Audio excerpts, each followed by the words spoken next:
परमानंद सरकारी उच्च विद्यालय सरकारी शिक्षयित्री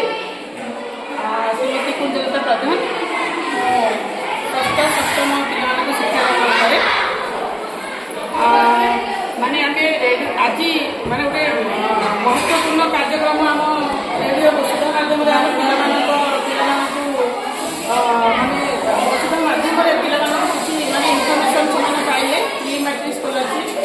आउ प्री मैट्रिक स्कॉलरशिप कौन कौन सब जिन दरकार पाने जापारे आने दारिद्र्य सीमा रेखा तले मैंने पवर्टी लाइन तले जो पाने रोचे मैंने गार्डियन मैंने आर्थिक स्थिति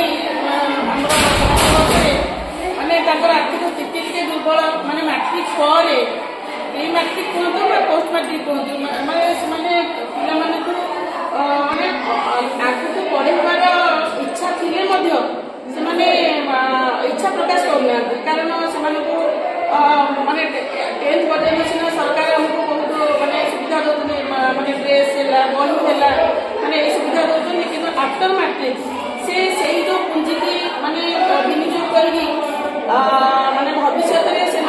पढ़ापढ़ी पथ कि सुगम हम से संपर्क में पाने अवगत हेले जहाँ ये कार्यक्रम माध्यम आम पाने सब माने किसी माने जो पाइले इनफर्मेशन जो पाइले सब भविष्य में सदविनियोग करेंगे आशा करुँच तेणु मो तरफ आम विद्यालय तरफ रेडियो वसुधा कर्मचारी वृंद को मोर हार्दिक शुभेच्छा एवं ये कार्यक्रम केमी माने फलप्रद हो से भगवान प्रभु जगन्नाथ निकट में प्रार्थना करी।